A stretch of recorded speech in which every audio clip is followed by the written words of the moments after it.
So the next thing I wanted to get into is a quick demo and just like how to actually start to bring a little bit of interest in your type design within these logos.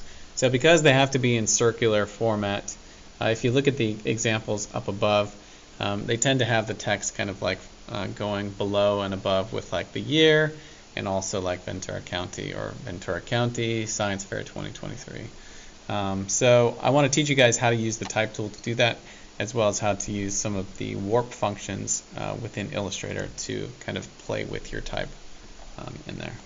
So I'm going to go to the academic decathlon. That'll be our example here. And the first thing I want to show you guys is that you can actually take type and then apply warps to it. So I've got academic decathlon is already right here in the file. When you guys design, you can just delete this. But because it's already designed here, I want to give you some ideas and inspiration. So I can take this academic decathlon text box and click it with my selection tool. I can then go to Effect and down to this menu here where it says Warp.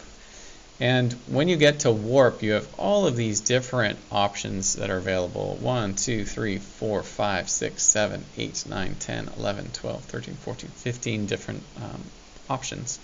And so some of the warps you can actually see are self-explanatory. So arc is going to create an arc.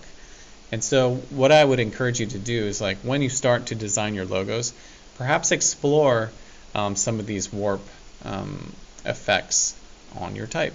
So I'm going to select arc, and you can see immediately it's taken academic decathlon and it's thrown it into an arc shape.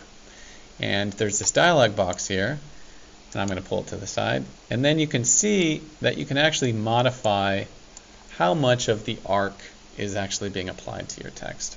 And so you can change it from an upward facing arc to a downward facing arc. And you can also change the orientation of a horizontal effect versus a vertical effect. So if I click on the vertical, you can see it's starting to arc out the type to the right side. And if I move the slider over on there, it's going to kind of put the arc on the left side.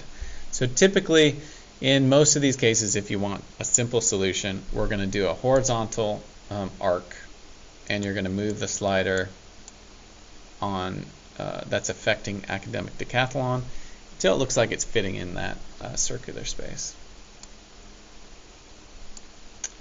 I'll get into some other examples of how to put type along a path, but for right now, I want to show you this basic arc effect.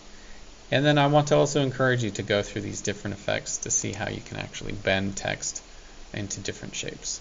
I can hit OK, and now academic decathlon is in this arc shape.